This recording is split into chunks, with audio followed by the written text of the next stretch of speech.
Hello everyone. আজি আমি electric charge and field class 12ৰ কিছুমান আমি কুৱেশ্যন ইয়াতে কৰিম হাফ ইয়াৰলি এক্সাম যেহেতু আহি আছে গতিকে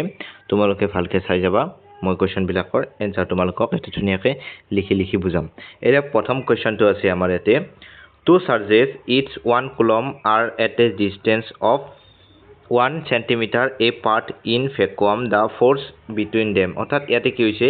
1 centimeter বুলি দিয়া আছে লগালগ তোমালোকে কোনো দেৰি নকৰিবা ডাইৰেক্ট তোমালোকে 1 centimeter টুক 1 meter লৈ কনভাৰ্ট কৰা 1 centimeter is equal to 10 to the power minus 2 meter okay গতিকে এতিয়া 1 coulomb চাৰ্জ আছে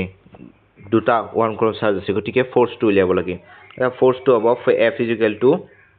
আমি জানো যে F is equal to K Q1 into Q2 by R square is distance between them অর্থাৎ K এর ভ্যালু আমি জানো 9 into 10 to the power 9 তাৰপিছত আমি Q1 পাইছো 1 coulomb 1 microcoulomb মানে ইয়াতে তোমালোকৰ আছে 10 to the power minus 6 micro হলে 10 to the power minus 6 হ'ব okay pico হলে 10 to the power minus 12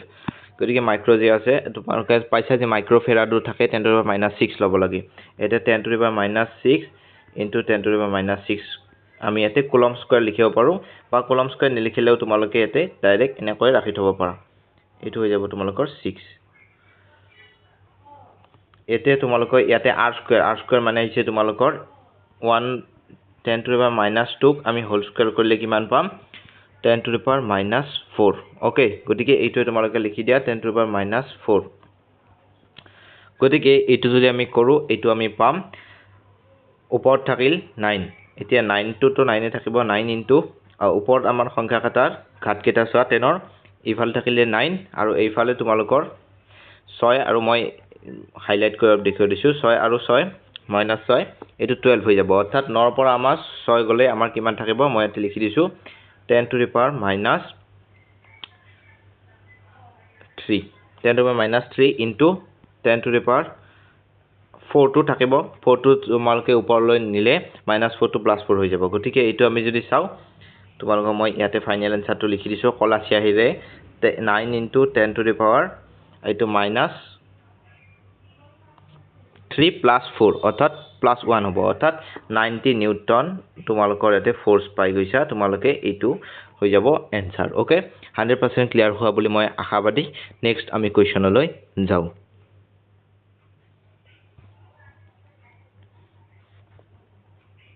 so এইটো বেলেগ question a body can be negatively charged by rubbing to হ'ব তোমালোকৰ এতে by connecting earth under influence of positive charge এইটো হ'ব negative charge conductor এইটো হৈ যাব অৰ্থাৎ option number D is the correct for the given question এতিয়া এইটো চাও হা atomic mass of an element be a gram then mass of 10 atoms of element a in amu অৰ্থাৎ amu যদি হদিছে অৰ্থাৎ আমি জানো যে amu is equal to gram into na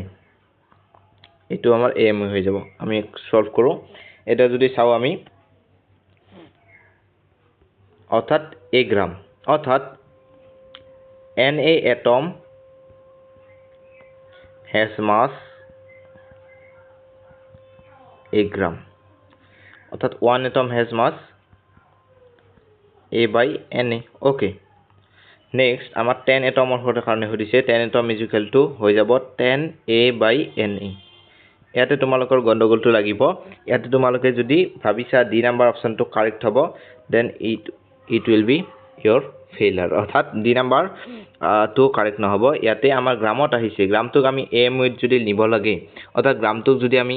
amu যদি প্ৰকাশ কৰিব লাগে তেতিয়া আমি n এৰে পূৰণ কৰিব লাগিব n এৰে অৰ্থাৎ এভোগাড্ৰ number 6.022 into 10 to the power 23 আমি এটো পূৰণ কৰিলে আমি amu পাম অৰ্থাৎ তলে উপৰে তোমালোকৰ na ক্যান্সেল যাব 10a ইটো আমাৰ amu হ'ব 10a amu এইটো আমাৰ হলে হয় গ্ৰামত কিন্তু এইটো আমাৰ হ'ব amu আৰু খুদিছে amu গতিকে option number C is the correct choice for the given question electric charge in uniform motion will produce অৰ্থাৎ ইলেক্ট্ৰিক চাৰ্জ এটা আছে এইটো ইউনিফৰ্ম মোশ্যন আছে অৰ্থাৎ ইলেক্ট্ৰষ্টেটিক নহয় ষ্টেটিক অৱস্থাত নাই অৰ্থাৎ ৰেষ্টত নাই অৰ্থাৎ এইটো আমাৰ কৰিব বোথ তোমালোকৰ খালী ঠাইত আহিব both electric it will produce both electric and magnetic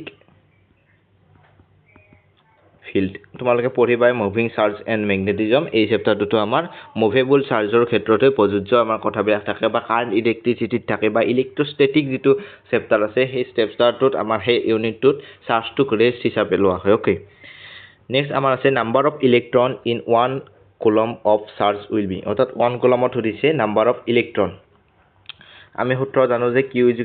ne এই সূত্ৰটো দি আমি কৰিম গতিকে 1 কুলম বুলি কৈছে চাৰ্জ দিয়া আছে 1 কুলম অৰ্থাৎ আমাৰ দিয়া আছে q ৰ ভ্যালুটো আমাৰ দিয়া আছে 1 কুলম